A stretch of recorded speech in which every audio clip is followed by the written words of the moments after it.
الحمدللہ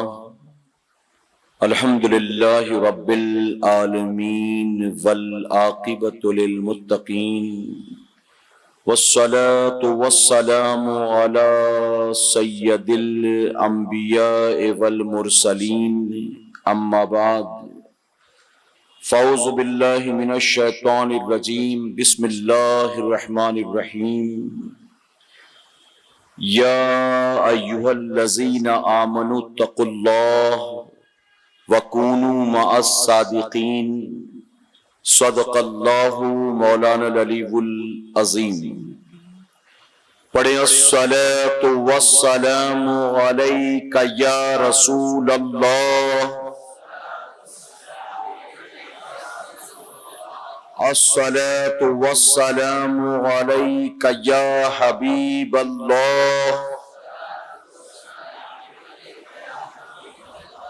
الصلاة والسلام علیک یا نبی اللہ، وعلی آلک واصحابک یا نور اللہ، صلی اللہ تعالی علیک وسلم۔ بسم اللہ الرحمن الرحیم۔ نویت سنت الاعتکاف۔ رب کعبہ کی بارگاہ میں دعا ہے مولا اپنے حبیب صاحب لولاق صلی اللہ تعالی علیہ وسلم کے صدقہ طوفیل ہم تمام حاضرین اور سامعین کو تو دم واپسی تک حق کہنے، حق سننے اور اپنے حق والے بندوں کے دامن سے وابستہ رہنے کی توفیق نصیب فرما۔ ساتھ ہی بارگاہ رب العزت میں دعا ہے کہ میرے کریم ہمیں خیر و عافیت کے ساتھ ماہ ربیع النور اور اپنے محبوب صلی اللہ علیہ وسلم کے میلاد پاک کی بابرکت تاریخ نصیب فرما، اور ہم گناہگاروں کو، ہمارے والدین کو، ہمارے اہل و عیال کو، ہماری قیامت تک آنے والی تمام نسلوں کو قرآن و سنت کے دائرے میں رہتے ہوئے ہر سال اپنے محبوب صلی اللہ علیہ وسلم کی میلاد پاک دھوم دھام سے منانے کی توفیق نصیب فرما۔ وادی رضا کی کوہ ہمالا رضا کا ہے، وادی رضا کی کوہ ہمالا رضا کا ہے، جس سمت دیکھیے وہ علاقہ رضا کا ہے، اور اگلوں نے تو لکھا ہے بہت علم دین پر، اگلوں نے تو لکھا ہے بہت علم دین پر، جو کچھ ہے اس صدی میں وہ تنہا رضا کا ہے۔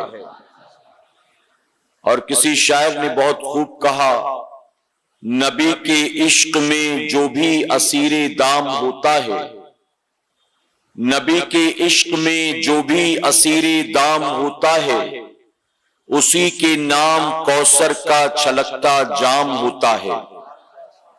نبی کے عشق میں جو بھی اسیر دام ہوتا ہے، اسی کے نام کوثر کا چھلکتا جام ہوتا ہے، اور ہمیشہ آزما کر ہم نے دیکھا ہے مصیبت میں، ہمیشہ آزما کر ہم نے دیکھا ہے مصیبت میں، رضا کا نام لینے سے بہت آرام ہوتا ہے۔ میرے پیارے آقا علیہ الصلوۃ والتسلیم کے پیارے دیوانوں، آپ جانتے ہیں کہ 25 صفر المظفر کی تاریخ یہ عرس پاک کی تاریخ ہے اعلیٰ حضرت عظیم البرکت الشاہ امام احمد رضا خان فاضل بریلوی رضی اللہ تعالی عنہ کی۔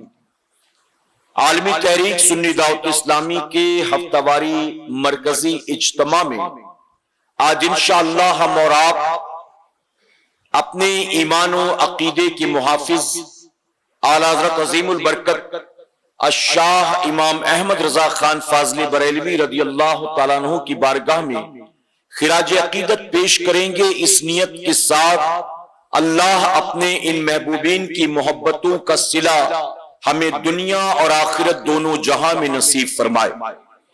میرے پیارے آقا علیہ الصلوۃ والتسلیم کے پردوانوں، مجھ سے پیشتر آپ مجدد کی ڈیفینیشن سماعت کر رہے تھے، اور پچھلے ہفتہ واری اجتماع میں بھی مولانا انظار نجمی صاحب قبلہ نے آپ کے سامنے مجدد کی ڈیوٹی اور مجدد کی ذمہ داریوں کے تعلق سے بہت ساری باتیں آسان انداز میں سمجھانے کی کوشش کی تھی۔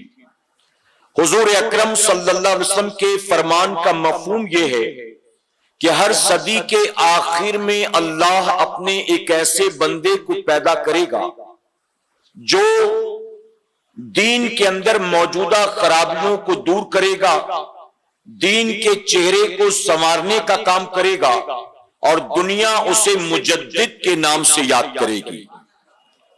یہ میں حضور اکرم صلی اللہ علیہ وسلم کے فرمان کا مفہوم آپ کو بتا رہا ہوں۔ اور آپ نے یہ بھی سنا کہ پہلی صدی سے لے کر 14ویں صدی کے مجددین کتنے گزرے ہیں، ان کے نام کیا کیا۔ میرے پیارے آقا علیہ الصلوۃ والتسلیم کے پیروانوں، اللہ رب العزت نے اعلیٰ حضرت عظیم البرکت کو 14ویں صدی کا مجدد بنا کر پیدا کیا۔ 100 سالوں کے اندر دین میں جو بھی خرابیاں پیدا ہو چکی ہوتی ہیں، جیسے مثال کے طور پر ایک آئینے کو اگر یوں ہی کہیں رکھ کر چھوڑ دیا جائے، اس کی صاف صفائی نہ کی جائے تو جیسے وہ آئینہ میلا ہو جاتا ہے، اس پر گرد و غبار جم جاتی ہے، آپ اس میں اپنے چہرے کو دیکھنا چاہیں تو چہرہ صاف نظر نہیں آتا۔ اسی طرح فرمایا گیا کہ 100 سالوں کے اندر دین میں جو بھی خرابیاں پیدا ہو جاتی ہیں، صدی کے آخر میں آنے والا مجدد ان خرابیوں کو دور کر کے دین کے چہرے کو نمایاں کر کے لوگوں کے سامنے پیش کرتا ہے۔ اب دین میں خرابیاں کیسے پیدا ہوتی ہیں، کون سی ہوتی ہیں، اور کون کرتا ہے، آج کے دور میں بھی آپ اسے اچھی طرح سے سمجھ سکتے ہیں۔ میرے پیارے آقا کے پیروانوں، کوئی جاہل پیر، کوئی بے پڑھا لکھا بابا، درویش، فقیر، کسی مزار کا مجاور، گدی نشین اپنی طبیعت کے مطابق دین کے اندر خرابیاں پیدا کرنے کی کوشش کرتا ہے۔ جو مجدد ہوتا ہے وہ ان تمام خرابیوں کو دور کر کے لوگوں کو یہ بتاتا ہے کہ اصل دین کیا ہے اور دین میں ملاوٹ کن کن چیزوں کی ہے۔ جیسے میں آپ کو مثال دیتا ہوں، آج جب کسی ولی کا عرس ہو رہا ہو تو آپ دیکھتے ہیں کہ عرس پاک کے موقع پر بہت سارے کام کیے جاتے ہیں۔ اب وہ جتنے بھی کام عرس پاک کے موقع پر کیے جاتے ہیں، کتنے کام قرآن و سنت کے مطابق ہیں، کتنے کام قرآن و سنت کے خلاف ہیں، اس کو سمجھ لینا، جان لینا ہر کسی کے بس کی بات نہیں۔ مثال کے طور پر ان خرافات میں جو لوگ ملوث ہیں، اگر ان سے آپ پوچھیں تو وہ ان خرافات کو خرافات سمجھ کر نہیں بلکہ دین کا حصہ سمجھ کر کر رہے ہیں۔ جب مزارات اولیاء پر حاضری ہوتی ہے عرس پاک کے موقع پر، آپ نے دیکھا ہوگا کہ کئی جگہوں سے سندل آتے ہیں، یعنی مختلف علاقے والے، کمیٹی والے اپنے اپنے طور پر چادر نکالتے ہیں جسے سندل کا نام دیا جاتا ہے۔ اب یہ سندل مزار پر لے جا کر چڑھانا کیسا، اس کے ساتھ جو ساری چیزیں کی جاتی ہیں وہ کرنا کیسا۔ ابھی تقریباً 2-4 دن پہلے کی بات ہے، میں ایک علاقے میں گیا تھا جہاں کسی بزرگ کا عرس تھا، اور میں نے دیکھا سندل جب جا رہے، رات کے 1 بجے سندل نکالا گیا اور زور زور سے ڈی جے بج رہا تھا، بڑی بڑی لائٹیں تھی جو آس پاس کی عمارتوں کو، سڑکوں کو چکا چوند کر رہی تھی، اور اس چادر والی گاڑی کے آگے آگے ہماری قوم کے نوجوان ٹھمکے لگا رہے تھے، ہاتھ اٹھا کر تھرک رہے تھے، باقاعدہ ناچ رہے تھے۔ اب ان تمام لوگوں سے پوچھا جائے کہ جو یہ سب تم کر رہے ہو ایک ولی کے عرس پاک کے موقع پر، کیا یہ ساری چیزیں صحیح ہیں؟ تو ان لوگوں کو یہ محسوس ہوگا کہ یہ ساری چیزیں بھی گویا معاذ اللہ دین کا حصہ، جیسے کوئی بے پڑھا لکھا جاہل کہیں پر گدی نشین بن کر بیٹھ جائے، اور وہ چرسی بھی ہو، گنجیڑی بھی ہو، افینچی بھی ہو، رات بھر قوالیاں سنتا ہو لیکن نماز ایک وقت کی نہ پڑھتا ہو، تو جو لوگ بھی اس سے بیعت کریں گے وہ سب اپنے اس جاہل پیر کی وجہ سے سمجھیں گے کہ یہ ساری چیزیں بھی دین ہی کا حصہ، معاذ اللہ۔ جیسے ہم نے دیکھا کئی مزارات اولیاء پر عرس کے موقع پہ عورتیں بھی دھڑلے سے آتی جاتی، باقاعدہ مردوں کے دھکے لگتے ہیں، کاندھے سے کاندھا ملا کر چلتی ہیں، کوئی شرم نہیں، حیا نہیں، پردہ نہیں، کچھ بھی نہیں۔ اب ان عورتوں سے پوچھا جائے تو وہ خرافات سمجھ کر، حرام و ناجائز سمجھ کر یہ کام نہیں کر رہی، وہ بھی اسے دین ہی کا حصہ سمجھ کر رہی۔ اسی طرح مزارات اولیاء پر رات رات بھر قوالیاں ہو رہی، لوگ جھوم رہے ہیں، مزارات اولیاء پر عورتیں اپنے بالوں کو بکھیر کر حاضری لے رہی ہوتی ہیں، جھوم رہی ہوتی ہیں، فلاں کی سواری آ گئی، فلاں کی سواری آ گئی۔ ان سب سے پوچھو تو یہ کہیں گے یہ دین ہی کا حصہ ہے۔ لوگوں نے کڑے پہن رکھے ہوتے ہیں، دو دو چار چار انگوٹیاں، کوئی کہتا یہ کڑا فلاں مزار کا ہے، یہ 7 دھاتوں والی انگوٹھی فلاں مزار کی ہے، یہ داغا فلاں مزار کا ہے، یہ جو میں نے پہنا یہ فلاں مزار کا۔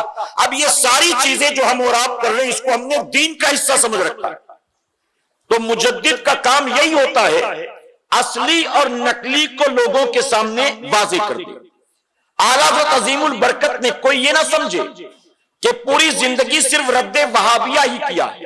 میں بہت معذرت کے ساتھ کہوں گا، نئی تحقیق کے مطابق اعلیٰ حضرت عظیم البرکت کو اللہ تبارک و تعالیٰ نے 104 سے زائد علوم پر مہارت عطا فرمایا ہے۔ کتنے علوم پر؟ ریپیٹ کریں، کتنے علوم پر؟ 104۔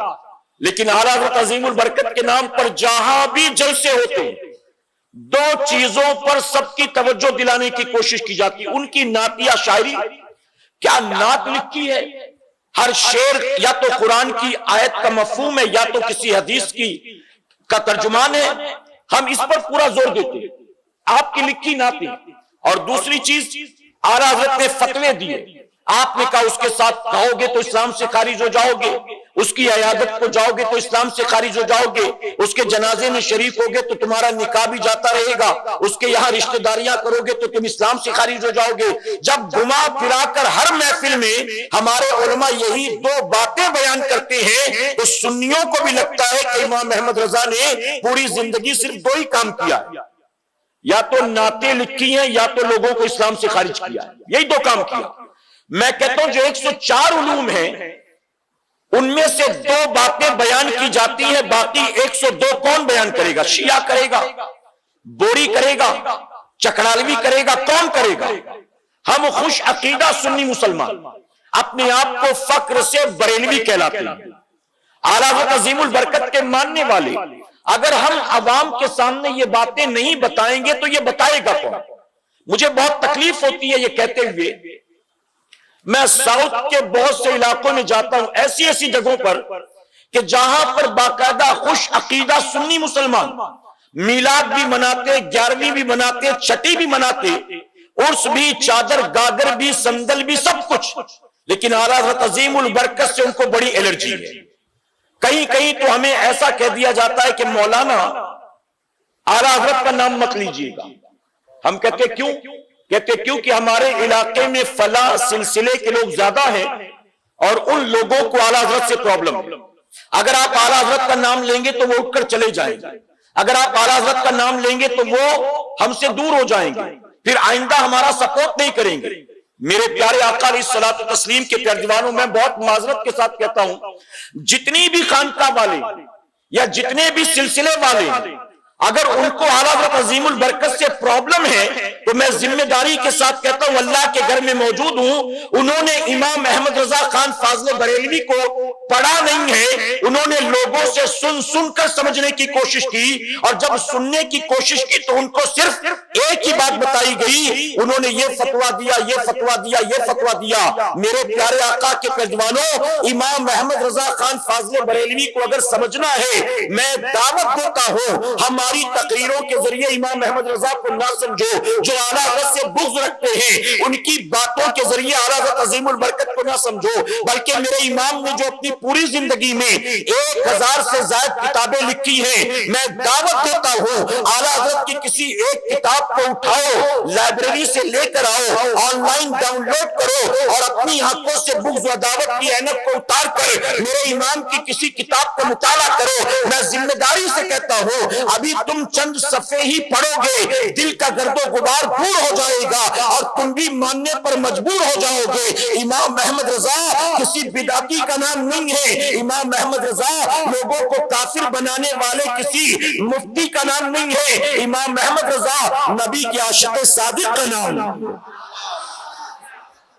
میرے پیارے آقا علیہ الصلوۃ والتسلیم کے پیروانوں، لوگوں کے سامنے بس دو باتیں بتا کر ان کے ذہن کو خراب کرنے کی کوشش کی جاتی ہے۔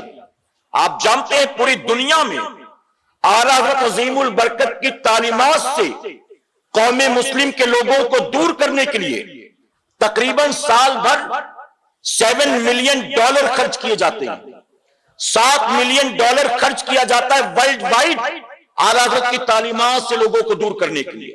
ارے بہت سے مولوی ایسے ہیں جن کو باقاعدہ موٹی موٹی تنخواہیں دی جاتی ہیں کہ وہ اپنی گفتگو کے ذریعے لوگوں کو امام احمد رضا خان فاضل بریلوی کی تعلیمات سے دور کریں۔ وہ لوگوں کو یہ بتاتے ہیں کہ امام احمد رضا وہ گویا معاذ اللہ بدعتیوں کے امام تھے۔ اور آپ جانتے ہیں اعلیٰ حضرت عظیم البرکت نے جو فتوے دیے، آپ نے جو ہمیں اور آپ کو تعلیمات دی، آج ہماری اکثریت خود اس پر عمل کرتی ہوئی نظر نہیں آ رہی۔ آج میرا عنوان یہی ہے، میرے امام نے پوری زندگی صرف رد وہابیہ نہیں کیا ہے، بلکہ میرے امام اس کھلی ہوئی شمشیر کی طرح تھے کہ اگر کوئی پرایا نبی کی گستاخی کرے تو اس کا مقابلہ کرتے تھے، اور اگر کوئی اپنا یعنی سنی ہو کر، پیر ہو کر، درویش ہو کر، بابا ہو کر اگر کوئی کہیں بیٹھا ہو مجاور بن کر اور دین میں خرابیاں پیدا کر رہا ہو تو میرے امام نے بڑھ چڑھ کر اس کا بھی مقابلہ فرمایا۔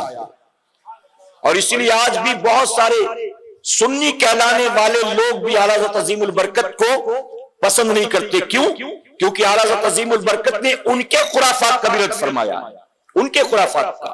میرے پیارے آقا کے پیروانوں، اسی لیے میرے امام فرماتے چونکہ دشمن تو دشمن تھے ہی، آپ کے فتاووں کی وجہ سے آپ کے اپنے بھی یعنی سنی بھی دشمن بن گئے۔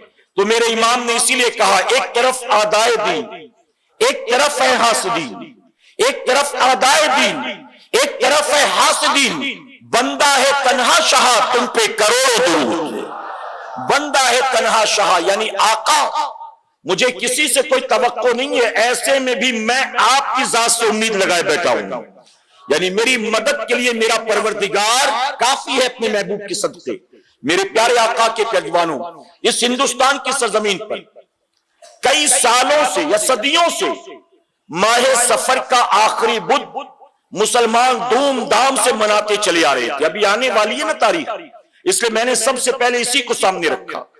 ماہ سفر کے آخری بدھ کے بارے میں لوگوں کا یہ ماننا تھا کہ اس آخری بدھ کو حضور اکرم صلی اللہ علیہ وسلم بیماریوں سے شفا یاب ہو گئے تھے، یعنی صحت مل گئی تھی، اور آپ اپنے کمرے سے باہر نکلے تھے ہریالی کندلنے کے لیے، یعنی واک کرنے کے لیے۔ اب لوگوں نے اس کو رسم بنا دیا کہ ماہ سفر کے آخری بدھ کو نکلو اور جا کر پکنک مناؤ، اور اس کو حضور کی سنت کا نام دے دیا گیا۔ میرے پیارے آقا کے پیروانوں، آج بھی ہم نے ساؤتھ کی طرف دیکھا کہ پابندی سے اس پر عمل کیا جاتا ہے، باقاعدہ لوگ چھٹی لیتے ہیں، بچوں کو چھٹیاں کرا دیتے، آج آخری بدھ ہریالی کندل چلنا ہے، اور ہریالی کندلنے کے لیے باقاعدہ پورا پکنک کا پروگرام بنتا ہے۔ جانا کہاں ہے، کھانا کیا ہے، ساتھ لے کر کیا کیا جانا ہے، وہاں انٹرٹینمنٹ کے لیے کیا کیا چیزیں ساتھ ہونی چاہیے. ٹکٹ لگتا ہے تو ٹکٹ کے پیسے لے لو, ٹکٹ نہیں لگتا ہے تو کھانے پینے کا سامان لے لو, وہاں پر جا کر دن بھر کریں گے کیا, تو اسپورٹس کی چیزیں بھی لے لو. یہ ساری تیاریاں ہوتی ہیں اور لوگ جاتے ہیں پورے اہتمام کے ساتھ یہ کرتے ہیں, یہ سوچ کر حضور کی سنت مبارکہ ہے آخری بدھ کو نکلنا ماہ سفر کے. میرے امام نے اس پر تحقیق کر کے رد فرمایا اور آپ نے فرمایا کہ اس دن حضور کو شفا نہیں ملی تھی, بلکہ جس بیماری سے میرے آقا دنیا سے پردہ فرمائے اس بیماری نے اسی آخری بدھ کو شدت اختیار کر لی تھی, یعنی بیماری تیز ہو گئی تھی. اچھا میں ایک بات اور عرض کر دوں, اگر کوئی بیوی بچوں کو کہیں گھمانے پھرانے لے جاتا ہے تو کیا شرعن یہ منع ہے؟ منع ہے, آپ لے جاؤ, لیکن حضور کی طرف منسوب تو نہ کرو کہ اسی دن جانا سنت ہے, اسی دن بدھ کو ہی جانا ہے, جمعرات کو نہیں, پیر کو نہیں, سنڈے کو نہیں, آج ہی اور ثواب ملے گا. جاؤ گھومو پھرو کوئی مسئلہ نہیں, بیوی بچوں کو وقت دو, لیکن اس کو حضور کی سنت قرار نہ دو. میرے نبی نے فرمایا اگر تم میں سے کوئی بات میری طرف منسوب کرے جو میں نے نہیں کہی ہے تو گویا وہ اپنا ٹھکانہ جہنم میں بناتا ہے. حضور نے کیا نہیں, حضور نے فرمایا نہیں, اور ہم کہہ رہے ہیں حضور نے کیا تھا, تو اب کیا ہوگا نتیجہ؟ اس لیے میرے امام نے رد فرمایا کہ ایسا نہیں ہے, اس دن تو حضور کی بیماری نے شدت اختیار کر لی تھی. اچھا وہ لوگ جو جاتے ہیں میں ان سے کہتا ہوں ٹھیک ہے جاؤ, حضور کی طرف منسوب نہ کرو, جاؤ, لیکن جب تم آخری بدھ کو یہ نکلتے ہو سوچ کر کہ آج کے دن جانا حضور کی سنت ہے, میں کہتا ہوں روزانہ فجر کی نماز پڑھنا فرض ہے, یہ تم کیوں بھول گئے؟ ظہر روزانہ پڑھنا فرض ہے, یہ تم کیوں بھول گئے؟ سال میں ایک بار آخری بدھ کو نکلنا ماہ سفر میں سنت کے یاد پورے سال بھر, اس کی پوری پروگرامنگ شیڈیولنگ سب ہو رہا ہے, سب کو دعوت بھی دے رہے ہیں, گیٹ ٹوگیدر ہو رہا ہے, اور روزانہ فجر کی نماز چھوٹ رہی اس کی فکر نہیں, ظہر عصر مغرب عشاء چھوٹ رہی اس کی پرواہ نہیں. ہم کہتے ہیں تم جاؤ گے حضور کی سنت سمجھ کر معاذ اللہ کہیں گھومنے پھرنے کے لیے, اور وہاں پر تمہاری بیٹیاں 18 20 22 سال کی دوڑیں گی غیر مردوں کے سامنے, کیا بتائیے یہ جائز ہے؟ معاذ اللہ تمہاری بیوی بن پردے بن دوپٹے کے بیٹھی کھانا نکال رہی ہوگی, چائے گرم کر رہی ہوگی, کیا یہ جائز ہو جائے گا؟ میرے پیارے آقا کے پیروانوں, حضور کی سنت کے نام پر پکنک کے لیے نکلنا اور دن بھر نمازیں قضا کر دینا, یہ کون سا طریقہ بلا بتائیے؟ تو اس خرافات کا رد فرمایا میرے امام نے. اسی طرح عورتیں دھڑلے سے مزارات اولیاء پر آتی جاتی تھی.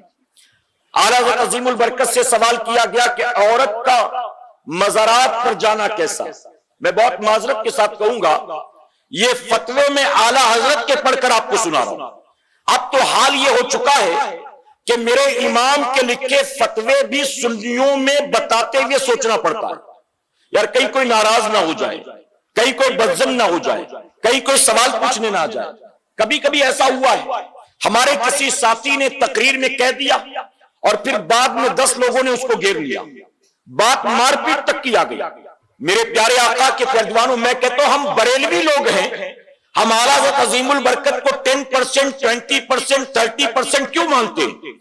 جو سمجھ میں آئے گا مانیں گے, جو سمجھ میں نہیں آئے گا نہیں مانیں گے, ایسے نہیں چلے گا. میرے پیارے آقا کے پیروانوں, اگر ہم اللہ اور اس کے رسول کو مانتے ہیں تو 100% ماننا پڑے گا. اسی طرح امام احمد رضا خان فاضل بریلوی ہو یا غوث اعظم ہو یا غریب نواز ہو, ہم اپنی مرضی کے مطابق جتنا چاہیں مانیں گے, جتنا چھوڑیں گے, ایسے نہیں چلے گا. آپ کو 100% ان کی تعلیمات کو اپنانا ہوگا. اعلیٰ حضرت عظیم البرکت سے پوچھا گیا مزارات اولیاء پر عورتوں کا جانا کیسا؟ آپ فرماتے ہیں جانا تو بہت دور کی بات. ایک عورت جب کسی ولی کی مزار پر جانے کا ارادہ کرتی ہے تو جب تک جا کر واپس نہیں آ جاتی تب تک اللہ, اس کے فرشتے اور صاحب مزار اس عورت پر لعنت بھیجا کرتے ہیں. یہ فتویٰ ہے میرے امام کا. جانتے اسی ہندوستان میں تھانہ بھون بھی تھا, دیوبند بھی تھا, کسی کی جرت نہیں تھی کہ عورتوں کو مزار پر جانے سے روکنے کی کوئی ہمت کرتا. سب سے پہلے فتویٰ دیا ہے تو بریلی کے تاجدار نے دیا ہے, آپ نے منع فرمایا. لیکن پھر بھی بہت معذرت کے ساتھ کہوں گا, جمعرات کو جا کر حاجی علی میں دیکھ لیں, مخدوم مائمی کی بارگاہ میں دیکھ لیں, مردوں کے مقابلے عورتیں زیادہ ملیں گی.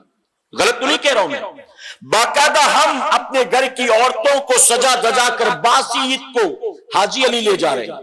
حاجی ملنگ لے کر جا رہے ہیں، ہمارے پاس کوئی اور اسپاٹ ہی نہیں ہے نا، ہم کیا کریں؟ گمانا پھرانا ہے تو بھی مزار پر لے جانا ہوگا، جبکہ مزارات اولیاء پر لے جانے سے منع کیا گیا۔ اور اب یہ نہ سمجھے کہ مزارات اولیاء پر لے جانے سے منع کیا گیا ہے تو انہیں لورز پوائنٹ پر، پکنک اسپاٹ پر، گارڈن میں لے جا سکتے ہیں، نہیں۔ جب ولی کی مزار پر لے جانا منع ہے تو ایسی جگہوں پر جہاں خرافات اور زیادہ ہوتے ہوں وہاں لے جانا کہاں سے جائز ہو جائے گا؟ آپ لے جائیں تو ایسی جگہ جہاں ان کی بے پردگی نہ ہو۔ آپ دیکھیں عورتوں پر جمعہ کی نماز نہیں ہے، کیوں؟ پردے ہی کی وجہ سے نا۔ عورت پیر نہیں بن سکتی، کسی پیر کی بیوی ہوگی تو پیرانی ماں کہلائے گی، لیکن پیر ہوگی تو بیعت کرنا پڑے گا نا۔ اللہ نے کسی عورت کو نبی بنا کر نہیں بھیجا، کیوں؟ نبی کا کام لوگوں میں دین کی دعوت دینا ہے۔ پردے کے لحاظ سے عورت کو ان چیزوں سے روکا گیا۔ اسی طرح اس پر عید بقرعید کی نماز بھی نہیں ہے، نماز جنازہ بھی وہ نہیں پڑھے گی، قبرستان میں بھی وہ نہیں جائے گی آئے گی۔ آخر کیوں؟ یہ سب پردے کے لیے۔ تو جب پردے کی خاطر ان تمام چیزوں سے عورت کو روکا گیا، اب وہی عورت سندل میں جا رہی ہے، وہی عورت 7 جمعرات فلاں مزار پہ جا رہی ہے، منت مانگنے، ڈورا دھاگا باندھنے، بچے کو پھکانے، کیا یہ جائز ہو جائے گا؟ میرے امام نے اس سے منع فرمایا۔ لوگوں نے کہا اگر عورت مزار پر نہیں جائے گی تو ولی کے فیض سے محروم ہو جائے گی۔ میرے امام نے فرمایا مزار پر جانا منع ہے، ولی کے فیض سے محروم نہیں کیا گیا۔ وہ مزار پر جا کر جو کچھ کرنے والی تھی اپنے گھر میں مصلی بچھا کر باوضو اس پر بیٹھ جائے اور وہاں بیٹھ کر وہ سارے کام کرے، اللہ اس کو وہیں بیٹھے بیٹھے اپنے ولی کا فیض عطا فرمائے گا۔ ہم جائیں گے تو ملے گا، اس کو گھر بیٹھے بیٹھے ملے گا۔ بتائیے کتنا آسان راستہ ہے نا، لیکن عورتوں سے یہ ہوتا نہیں۔ اور ہم نے دیکھا سال بھر 2 رکعت نماز بھی نہیں پڑھی ہوگی، لیکن کسی درگاہ پر پہنچے گی تو لگے گا اس سے بڑی کوئی نماز ہی نہیں ہے۔ اثر پڑھ کر بیٹھی یاسین شریف پڑھتے ہوئے مغرب کا دیکھ رہے، ٹائم ہوا کہ نہیں ہوا؟ ٹائم ہوا کہ کیونکہ مغرب بھی پڑھنا ہے اس کو، کیونکہ یہی تو 2 پڑھنا ہے، پھر گھر جانے کے بعد کہاں عشاء، کہاں فجر، کہاں ظہر، پھر کچھ پڑھنا ہی نہیں ہے۔ تو مزارات اولیاء پر پہنچ کر یہ 2-4 رکعت پڑھ لے گی، کس کے لیے پڑھ رہی ہے؟ یہ عوام کے لیے پڑھ رہی ہے، اللہ کے لیے پڑھ رہی ہے، اللہ کے ولی کے لیے، کس کے لیے؟ اگر اللہ رسول کے لیے پڑھ رہی ہوتی تو ظاہر ہے کہ وہی نہیں گھر پر بھی پڑھتی، 2 وقت کی نہیں 5 وقت کی پڑھتی۔ جیسے میں کبھی کبھی کہتا ہوں نا، ایک آدمی سعودی میں رہتا ہے 8 سال 5 وقت نماز پڑھتا ہے، اور پھر جب بمبئی آتا ہے اپنے گاؤں واپس آتا ہے کوئی نماز نہیں پڑھتا۔ دیکھا کہ نہیں آپ نے؟ ہم نے ایسے بڑے لوگ دیکھے، وہ وہاں رہتا ہے تو 5 وقت، واپس آیا تو 1 وقت کی بھی نہیں سوا جمعہ کی 2 رکعت۔ تو ایسے لوگوں کو میں کہتا ہوں کہ یہ مولا کے لیے نہیں پڑھتا تھا، یہ تو متوع کے لیے پڑھتا تھا۔ چونکہ پکڑا جائے گا، مارا جائے گا، پاسپورٹ ہو سکتا ہے کینسل ہو جائے، ویزا، اس وجہ سے مجبوراً پڑھ رہا تھا۔ یہ متوع کے لیے پڑھتا تھا، اگر مولا کے لیے پڑھتا تو سعودی میں بھی پڑھتا، انڈیا میں بھی آ کر پڑھتا۔ کیونکہ ایسا تو نہیں کہ وہاں نماز فرض ہے یہاں نہیں ہے، یہاں پڑھے تو ٹھیک، نہیں پڑھے تو بھی ٹھیک، ایسا ہے؟ معاذ اللہ۔ میرے پیارے آقا کے پیروانوں، تو میرے امام نے منع فرمایا۔ اسی طرح سے بہت سارے پیر ایسے تھے جو اپنے مریدوں سے اپنا باقاعدہ سجدہ کروا رہے تھے۔ بہت سے پیر آج بھی ایسے جاہل پیر مارکیٹ میں موجود ہیں۔ کسی ساتھی نے مجھے بتایا کہ پیر فلاں علاقے میں یو پی کے کسی شہر سے آتے ہیں، سال میں 1 بار ان کی آمد ہوتی ہے، اور جب تک یہاں رہتے ہیں ذکر کی محفل سجتی ہے، اور کئی لوگوں کو ان کے مریدین مرید بناتے ہیں، یعنی سلسلے میں داخل کرواتے ہیں۔ اب وہ پیر اپنے تمام مریدوں کو 3 چیزوں کا سبق دیتا ہے۔ 3 چیزیں، وہ 3 چیزیں کیا جانتے ہو؟ اب خود غور کریں آپ، میں فتویٰ نہیں دیتا، مفتی نہیں، آپ خود غور کریں وہ 3 چیزیں کیا ہیں، اور وہ 3 چیزیں پیر اور مریدوں کو کہاں لے جانے والی۔ سب سے پہلا درس مریدوں کو یہ ہوتا ہے، اللہ کچھ بھی نہیں ہے، معاذ اللہ۔ جو تمہارا پیر ہوتا ہے وہی تمہارا خدا ہوتا ہے۔ سارے کہیں معاذ اللہ۔ جو تمہارا پیر ہے وہی تمہارا خدا۔ ایسے جوہلا بھی مارکیٹ میں موجود، ایسے۔ اسی کے ساتھ وہ کہتا ہے نماز پڑھنے کی کوئی ضرورت نہیں ہے، معاذ اللہ۔ آپ بھی کہیں معاذ اللہ، یعنی اللہ کی پناہ۔ وہ کہتا ہے نماز پڑھنے کی کوئی ضرورت نہیں، قرآن میں نماز کا کہیں پر حکم نہیں، نہ وہ عالم، نہ وہ حافظ، نہ وہ مفتی، کچھ بھی نہیں، اور مریدوں کو کہہ رہا قرآن میں نماز کا کہیں حکم ہی نہیں ہے۔ تیسری چیز، کہتا یہ قرآن نہ پڑھا کرو کیونکہ یہ اصلی قرآن نہیں ہے، معاذ اللہ۔ اب بتائیے ایسی باتیں کرنے والا مسلمان رہا؟ اب جو اس عقیدے پر قائم ہو گیا اس کو اپنا پیر سمجھ کر وہ مسلمان رہا؟ آج بھی مارکیٹ میں ایسے ایسے لوگ موجود، اور انہی کے خلاف میرے امام نے محاذ کھولا تھا۔ جاہل پیر اپنے مریدوں سے سجدے کروا رہے تھے، اعلیٰ حضرت سے پوچھا گیا پیر کا سجدہ کرنا کیسا؟ میرے امام نے فرمایا سجدہ اللہ کے سوا کسی کے لیے نہیں۔ کہ سبحان اللہ۔ اب بتائیے اس سے بڑا توحید کا اعلان کیا ہوگا؟ آج بہت سے لوگ توحید کی بات کرتے ہیں نا، اور ہم سنیوں پر شرک کی بدعت کے فتوے لگاتے ہیں۔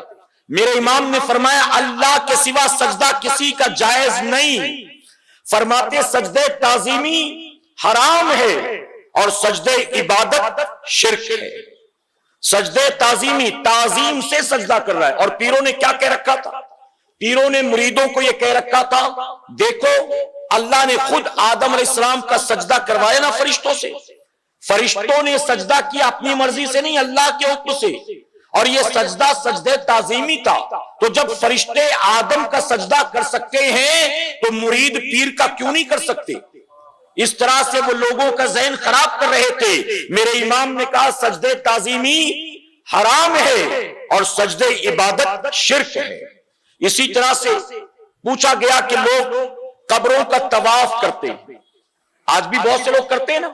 آپ جا کر کسی ولی کی مزار پر دیکھیں، لوگ جاتے تو ہیں اللہ کے ولیوں کی مزار پر، لیکن جانے کے آداب معلوم نہیں۔ وہاں جا کر کرے کیا؟ کوئی چادر میں منہ ڈال کے لیٹا ہوا، کوئی پایتی جانب یوں دبا رہا ہوتا ہے۔ اپنے گھر میں لیٹے بوڑھے باپ کا پیر کبھی نہیں دبایا ہوگا، لیکن مزار پر یوں دبا رہا ہوتا ہے کہ میں بابا کے پیر دبا رہا ہوں، شاید یہ سوچ کر دباتا ہوگا۔ اسی طرح کوئی چکر لگا رہا ہوتا ہے، پھیرے لگا رہا ہوتا ہے۔ میرے امام سے پوچھا گیا کہ مزارات اولیاء کا طواف کرنا کیسا؟ اعلیٰ حضرت عظیم البرکت فرماتے روضے انور کا نہ طواف کرو نہ سجدہ نہ اتنا جھکو کہ رکوع کے برابر ہو جائے، اور حضور اکرم، یہ حضور کے روضے کے حوالے سے آپ نے فرمایا۔ اب حضور کے روضے انور کے تعلق سے جب آپ نے یہ فرما دیا تو عام مزارات اولیاء پر یہ ساری چیزیں کرنا جائز ہوگا؟ آپ نے فرمایا نہ اتنا جھکو کہ رکوع کے برابر ہو جائے، آگے فرماتے حضور کی محبت ان کی اطاعت میں ہے۔ محبت سے کہیں نہ طواف کرنا نہ سجدہ کرنا نہ ادب میں اتنا جھکنا جتنا رکوع میں جھکتے ہیں۔ آپ فرماتے ہیں کہ ان کی محبت یہ ان کی اطاعت میں ہے۔ اب ہم روزانہ داڑھی منڈائیں اور مزارات اولیاء کے ساتھ ایسا کریں اور یہ بتائیں کہ بہت محبت کرتے ہیں، بہت محبت۔ اللہ کے ولیوں سے محبت ان کی تعلیمات پر عمل کرنے میں، ان کے راستے پر چلنے، ان کی سیرت کو اپنانے میں۔ میرے پیارے آقا کے پیروانوں، اب یہ فتویٰ کس کا؟ لوگوں نے پوچھا تمام مزار کے بارے میں، میرے امام نے حضور کے روضے انور کے تعلق سے فتویٰ دیا۔ یہ کیوں؟ آج بہت سارے سنی جب قبر پر جا کر سر جھکاتے ہیں نا، حالانکہ ان کی نیت بھی سجدے کی نہیں ہوتی، اور وہ جھکتے بھی ہیں تو سارے باوضو بھی نہیں ہوتے، جھکتے ہیں تو سارے اللہ اکبر کہہ کے بھی نہیں جھکتے، جھکتے بھی ہیں تو وہاں جا کر وہ سجدے کی تسبیح نہیں پڑھتے، لیکن دیکھنے والے سجدے کا نام دیتے ہیں۔ تو میرے امام نے اس سے بھی بچنے کا حکم دیا۔ اب بتائیے اگر کوئی سنی پھر بھی قبر پر جا کر سر جھکاتا ہے تو اب گالی ہمیں نہیں دی جاتی ہے، سیدھا ہمارے امام کو برا بھلا کہا جاتا ہے۔ ان کو ان کے امام احمد رضا نے یہی سکھایا ہے۔ وہ بدعتیوں کے امام تھے، معاذ اللہ، قبر پجوا لوگوں کے امام تھے، معاذ اللہ، یوں ان پر الزام لگایا جاتا ہے۔ میں کہتا ہوں اگر میرے امام کے نزدیک قبروں کا سجدہ کرنا جائز ہوتا تو میرے امام ہندوستان میں رہ کر تڑپ رہے تھے مدینے کی حاضری کے لیے، اور تڑپ بھی کیسی تھی، تڑپ بھی میرے امام کی کیسی، خود فرماتے جان و دل ہوش و خرد سب تو مدینے پہنچے، جان و دل ہوش و خرد سب تو مدینے پہنچے، تم نہیں چلتے رضا سارا تو سامان گیا۔ یوں تڑپتے تھے مدینے کی حاضری کے لیے، اور جب مدینے پہنچ گئے اگر قبر کا سجدہ کرنا جائز ہوتا تو یقیناً نبی کی قبر کا سجدہ کر لیتے، لیکن وہاں پہنچنے کے بعد کیا فرماتے ہیں؟ فرماتے سامنے ہے وہ نوبہار، سجدے کو دل ہے بے قرار، سامنے ہے وہ نوبہار، سجدے کو دل ہے بے قرار، روکیے سر کو روکیے، ہاں یہی امتحان۔ اب جب حضور کی بارگاہ میں پہنچ کر بھی فرماتے روکیے، سر کو روکیے، ہاں یہی امتحان ہے۔ میرے امام نے فرمایا سر جھکے گا صرف اللہ کی بارگاہ میں۔ کہاں جھکے گا؟ فرماتے سر جھکے گا اللہ کی بارگاہ میں اور دل جھکے گا رسول اللہ کی بارگاہ میں۔ فرماتے ہیں سر پر تو پہرے ہیں، دل پر پہرا نہیں ہے۔ سر جھکاؤ تو صرف رب کی بارگاہ میں جھکایا کرو اور دل کو اپنے نبی کی بارگاہ میں پیش کر دیا کرو۔ آپ نے منع فرمایا کہ طواف کرنا منع۔ اسی طرح سے مزار کا طواف بنیت تعظیم، مزارات اولیاء کا طواف بنیت تعظیم فرماتے ہیں ناجائز ہے۔ طواف صرف خانہ کعبہ کے لیے مخصوص ہے، طواف صرف اللہ کے گھر خانہ کعبہ کے لیے مخصوص ہے۔ آگے فرماتے ایک مقام پر کہ حضور اکرم صلی اللہ علیہ وسلم کی جالی مبارک کا بوسہ لینے سے یا اسے ہاتھ لگانے سے بچے۔ آج بھی بہت سے لوگ کوشش کرتے ہیں نا کہ تھوڑا سا وہاں جو سپاہی کھڑا ہوتا ہے دائیں بائیں ہو تو میں ہاتھ لگا لوں۔ اچھا اب تو ہاتھ لگانے اور بوسہ لینے کا بھی رواج ختم ہو گیا، اب تو لوگ سیلفی کے چکر میں ہوتے ہیں۔ اب تو لوگ خانہ کعبہ پر بھی فرمایا کہ پہلی نظر خانہ کعبہ پر پڑے تو بندہ گناہوں سے ایسے پاک ہو جاتا ہے جیسے آج ہی ماں کی کوکھ سے پیدا ہوا ہے۔ اور لوگ پہلے کیمرہ ریڈی رکھتے ہیں کہ پہلے میری نظر نہیں پڑے گی، پہلے کیمرہ دیکھے گا۔ لوگ وہاں پہنچ کر معاذ اللہ حضور کے روضے مبارک کو پیٹ دکھا کر سیلفی نکالتے ہیں۔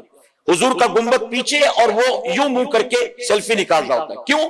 تاکہ لوگوں کو پتا چلے میں کہاں ہوں، اسٹیٹس پر ڈالنا ہے، اسٹوری میں ڈالنا ہے، ڈی پی پہ اپڈیٹ کرنا ہے۔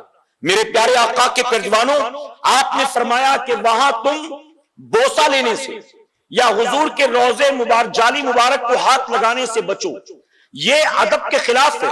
فرماتے ہیں چار ہاتھ کے فاصلے پر کھڑے رہو، اس سے قریب نہ جاؤ۔ یہ ان کی رحمت کیا کم ہے کہ انہوں نے حاضری کا شرف عطا فرما دیا ہے۔ اپنی بارگاہ میں بلا لیا، کیا یہ کافی نہیں ہے؟ اب اس کے بعد تو چاہ رہا یہ بھی کر لوں، وہ بھی کر لوں، وہ بھی کر لوں، تو ان سے بچیں، یہ میرے امام کا فتویٰ۔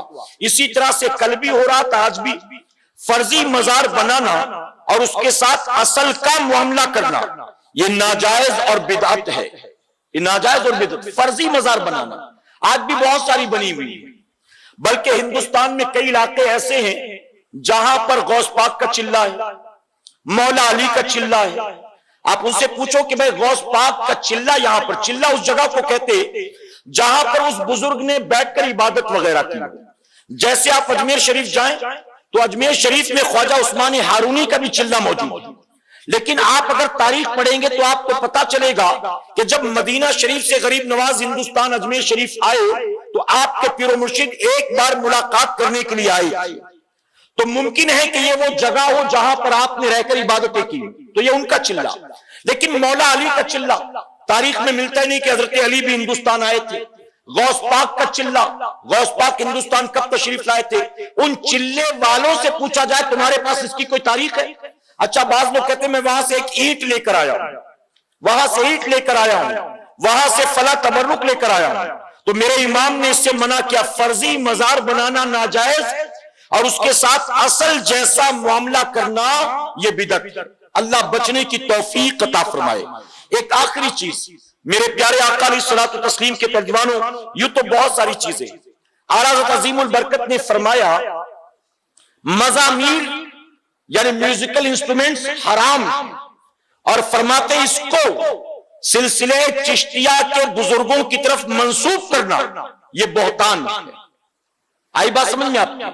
ابھی دیکھیے گا جیسے حضور کے میلاد کی تاریخ قریب آئے گی، بڑے بڑے اسپیکر لگیں گے اور میوزیکل نعتیں رات بھر بج رہی ہوں گی، سونا آیا، 12ویں کا پیر آیا، جھومو جھومو، یہ جو میوزیکل انسٹرومنٹس ہوتے ہیں اعلیٰ حضرت نے فرمایا یہ حرام ہے۔ اور میں معذرت کے ساتھ کہوں گا جو ان میوزیکل انسٹرومنٹس کے ساتھ نعتیں پڑھ رہے ہیں وہ حسان بن ثابت کی سنت پر عمل نہیں کر رہے، بلکہ پیٹ پالنے کے دھندے انہوں نے نکال رکھے، وہ اللہ رسول کو راضی کرنے کے لیے نہیں پڑھ رہے۔ سنو، حضور کی نعت سننے کے بعد تھرکنے کو جی نہیں چاہتا، بلکہ حضور کی محبت میں دل نرم ہوتا ہے اور آنکھیں نم ہو جایا کرتی ہیں۔ ہم نے ایسی نعتیں سنی ہیں کہ جس کو سننے کے بعد رونگٹے کھڑے ہو جاتے ہیں، ایک ایسی کیفیت طاری ہو جاتی کہ دل تڑپنے لگتا ہے کہ فوراً حضور کی بارگاہ میں حاضری ہو جائے، جان دے دے تڑپ تڑپ کر حضور کی محبت میں۔ یہ کیفیت، یہ کیا، جھومو ناچو، یہ کیا ہے؟ یہ بدعت ہے۔ آپ نے فرمایا اس کو سلسلے چشتیہ کے بزرگوں پر بہتان یہ عائد کرنا، ان کی طرف منسوب کرنا، یہ ان پر بہتان لگانا ہے۔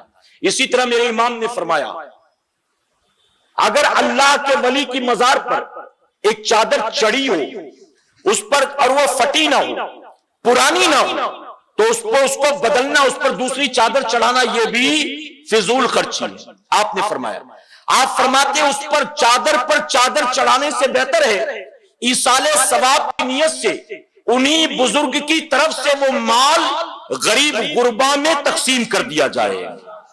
چادروں پر چادریں تو لوگ چڑھائیں گے، لیکن کوئی بیکاری غریب ننگا بیٹھا ہوگا سردیوں میں اس کو ایک شال نہیں دیں گے، کسی غریب بیوہ کی بیٹی کی شادی میں ایک جوڑا کپڑا نہیں دیں گے۔ ایک بزرگ کا عرس تھا، لوگوں نے مجھے بتایا کہ 100 کلو کا کیک بنایا گیا ان کے عرس میں، 100 کلو کا ایک کیک۔ میں نے کہا 100 کلو کا کیک بنانے والے اب تو سارے کے سارے ان کے ساتھ جنت میں جائیں گے۔ بتائیے ایسا ہے؟ میرے پیارے آقا کے پیروانوں، لوگ کڑے ڈورے دھاگے پہن رکھتے ولیوں کی طرف نسبت۔ میں پوچھتا ہوں یہ جو اجمیر سے دھاگے پہن کر آتے ہو، غریب نواز نے اس کے بارے میں کہیں کچھ فرمایا ہے؟ ہمارے علماء نے لکھا جس ڈورے دھاگے پر کچھ پڑھا نہ گیا اس کو ہاتھ پیر میں گلے میں باندھنا جائز نہیں، جس پر کچھ پڑھا نہ گیا ہو۔ اور لوگ جا کر سندھیوں کی دکان سے خرید کر لے کر آ رہے ہیں، ہاتھ میں باندھ رہے، کیوں؟ اجمیر شریف سے لے کر آیا۔ اسی طرح سے فلاں مزار پر یہ 7 دھاتوں کی انگوٹھی، وہ جو ولی تھے انہوں نے کہا تھا، ان کی طرف تو نے نسبت جوڑ دی تو کاروباریوں کا کام ہے، کیا ولی کی کوئی وصیت تھی؟ یہ کڑا فلاں مزار سے لے کر آیا، یہ 9 رتن والی انگوٹھی فلاں مزار سے لے کر آیا، یہ ولیوں کی طرف منسوب کر دیتے، حالانکہ یہ چیزیں جائز نہیں ہیں، اس سے بچنا چاہیے۔ کسی بزرگ نے دیکھا ایک شخص یا اعلیٰ حضرت عظیم البرکت کے تعلق سے آپ نے دیکھا ایک آدمی ایسی انگوٹھی پہنے ہوئے ہے جو انگوٹھی شریعت کے خلاف ہے، یعنی جو میرے نبی نے وزن بتایا، شرعاً جو وزن بتایا گیا اس کے خلاف وہ انگوٹھی تھی، وزن دار تھی یا پتھر زیادہ تھے۔ اعلیٰ حضرت نے کہا کہ اس انگوٹھی کو اتار دے، یہ خلاف سنت۔ اس نے کہا میں مدینے سے لے کر آیا، یہ میں مدینے سے لے کر آیا۔ تو میرے امام نے فرمایا کہ مدینے کے تاجدار ہی نے اس کو پہننے سے منع فرمایا ہے۔ اب تم مدینے سے یعنی کہا مارکیٹ سے لے کے آیا ہوگا نا، دکان سے، تو لوگ دکانوں سے لے کر آتے ولی کی طرف منسوب کر دیتے، جبکہ ان کڑے ڈورے دھاگے اور 9 رتن کی انگوٹھی 7 دھاتوں کی انگوٹھی سے ولی کا کوئی تعلق نہیں ہوتا۔ میرے امام نے اس سے بھی سختی سے منع کیا۔ اللہ ہمیں اور آپ کو ان تمام بدعات سے بچنے کی توفیق عطا فرمائے۔ درمیانی گفتگو مجھ سے جانے انجانے میں کوئی غلطی خامی رہ گئی، آپ سب کو گواہ بنا کر سچے دل سے توبہ کرتا ہوں، رب میری توبہ قبول فرمائے اور ہماری محفل پاک کو میرا کریم قیامت میں ہمارے لیے، ہمارے والدین کے لیے بخشش اور نجات کا ذریعہ بنائے۔ وما علینا الا البلاغ۔ میرے پیارے آقا علیہ الصلوۃ والتسلیم کے پیارے دیوانوں، بس ماہ نور کا چاند ہونے والا ہے، اگلے ہفتے ملاقات ہوگی تو ہم اور آپ ماہ ربیع الاول شریف میں داخل ہو چکے ہوں گے، اور جس کتاب کے تعلق سے امیر سنی دعوت اسلامی نے 2 ہفتے پہلے اعلان کیا تھا وہ کتاب انشاءاللہ پیر کے دن مکتب طیبہ پر آ جائے گی۔ آپ تمام سے گزارش ہے کہ جن حضرات نے اب تک اپنا نام یا کوانٹٹی نہیں لکھائی ہے، جانے سے پہلے دروازے پر یا اندر موجود ہمارے ساتھیوں کو ابھی سے لکھا دیں۔ انوار مصطفیٰ اس چھوٹی سی کتاب کا نام ہے، آپ میں سے جن حضرات کو حاصل کرنا ہو لکھاتے ہوئے جائیں۔ آپ جانتے ہیں کہ اس میں حضور اکرم صلی اللہ علیہ وسلم کی بیویوں کے نام، حضور کے بیٹوں کے نام، حضور کی بیٹیوں کے نام، عشرہ مبشرہ کے نام اور بہت ساری چیزیں نئے ایڈیشن میں جوڑی گئی ہیں۔ تو جاتے جاتے آپ کو نام لکھانا ہے کوانٹٹی میں۔ آپ ربیع الاول شریف میں آپ کے گھر محفل ہوتی ہو تو لوگوں میں تقسیم کرنے کے لیے لیں، آپ کے علاقے میں جلوس نکلتا ہو تو جلوس میں تقسیم کرنے کے لیے لیں، اپنے مرحومین کے ایصال ثواب کے لیے لیں۔ میں آپ کو دعوت دیتا ہوں کم سے کم ہر آدمی حضور کی میلاد کی نسبت سے 1200 روپے خرچ کرے اور کم سے کم 100 کتابیں لے لے۔ آپ اگر 1200 روپے دیں گے انشاءاللہ 100 کتابیں آپ کو ملیں گی، اور آپ حضور کی نسبت سے یہ 100 کتابیں لے کر لوگوں میں تقسیم کریں کہ انشاءاللہ لیں گے۔ میں نے پہلے بھی کہا تھا نا یار، ہم ایک کتاب چھپاتے ہیں 40, 50, 60 ہزار روپے انویسٹ کر کے، اور پھر 3-4 سال تک انتظار کرتے کہ پوری نکل جائے تو دوسری کتاب چھپائیں پوری. اور یہی وجہ ہے اعلیٰ حضرت عظیم البرکت نے 1000 سے زائد کتابیں لکھی، لیکن اکثر کتابیں ایسی ہیں جو منظر عام پر بھی نہیں آ سکی، جو پرنٹ بھی نہیں کوئی کرا سکا، انتظامات نہیں ہو سکے کہ اس کو لوگوں تک پہنچایا جائے. تو میری گزارش ہے کہ آپ اہل سنت والجماعت کی کتابوں کو لیا کریں، اسے پڑھنے کے لیے وقت نکالا کریں، کتابوں سے دوستی کریں. یقیناً یہ کتابیں اور ان کتابوں کا پڑھنا دونوں جہاں میں آپ کے کام آئے گا انشاءاللہ. بلکہ میں تو کہتا ہوں سنیوں، فتنوں کے دور میں آپ اہل سنت والجماعت کے علماء کی کتابیں اپنے گھروں میں ضرور رکھیں، تاکہ اگلے 20, 25, 30, 40 سال کے بعد جب آپ دنیا سے چلے جائیں گے اور آپ کے گھر سے یہ کتابیں برآمد ہوں گی تو آپ کی نسلیں بھی اللہ کا شکر ادا کریں گی. اللہ نے گستاخوں کے گھر پیدا نہیں کیا، اللہ نے سنیوں کے گھر پیدا فرمایا. ہمارے گھروں میں میلاد کی کتاب ہے، ہمارے گھروں میں سوانح غوث اعظم موجود ہے، ہمارے گھر کے اندر سوانح اعلیٰ حضرت موجود ہے. وہ شکر ادا کریں گے کہ اللہ نے ہمیں سنیوں کے گھر پیدا کیا ہے. تو جاتے جاتے نام لکھاتے جائیں. اور ایک بہت ہی بہترین کتاب، جس کتاب کا مطالعہ کر کے فی الوقت میں ماہ ربیع الاول کے بیانات کی تیاریاں کر رہا ہوں، پیغمبر رحمت امیر سنی دعوت اسلامی کا یہ نایاب تحفہ ہے ہم سنیوں کے لیے. آپ سے گزارش ہے کہ آپ اس کتاب کو بھی لیں، کم سے کم آپ اپنے محلے کی مسجد میں لے جا کر ایک رکھ دیں، امام صاحب کو تحفے میں دے دیں، اور امام صاحب سے کہے کہ امام صاحب ربیع الاول شریف میں آپ اس میں سے بیان کریے گا، جمعہ میں ربیع الاول شریف میں آپ اس میں سے کچھ باتیں ہمیں بتائیے گا. حضور کس طرح کائنات کے لیے رحمت بن کر آئے، آپ کی رحمت کے تمام واقعات کو امیر سنی دعوت اسلامی نے جمع فرما دیا. بڑی محنت لگتی ہے میرے بھائی یہ کتاب لکھنے میں، بتائیے نا. ہم بیان کی تیاری کرتے ہیں نا، اس کے لیے بھی اچھا خاصا وقت لگتا ہے. تو جس نے یہ کتابیں لکھی ہوں، آپ سوچیں کتنی محنت، اتنی محنت وہ کرتے اور ہمیں زیادہ محنت نہیں لگتی، ہم چند پیسے دے کر لے لیتے ہیں. تو آپ کم سے کم اپریشیٹ کریں ان لوگوں کو جو یہ کتابیں لکھتے ہیں، اور آپ مکتب سے پیغمبر رحمت بھی لیتے ہوئے جائیں انشاءاللہ. ٹھیک ہے، اللہ سب کو کہنے سننے سے زیادہ عمل کی توفیق عطا کرے. درمیان گفتگو مجھ سے جانے انجانے میں کوئی غلطی خامی رہ گئی، آپ سب کو گواہ بنا کر سچے دل سے توبہ کرتا ہوں. رب میری توبہ قبول فرمائے اور ہماری حاضری کو میرا کریم قیامت میں ہمارے لیے، ہمارے والدین کے لیے بخشش اور نجات کا ذریعہ بنائے. وما علینا الا البلاغ.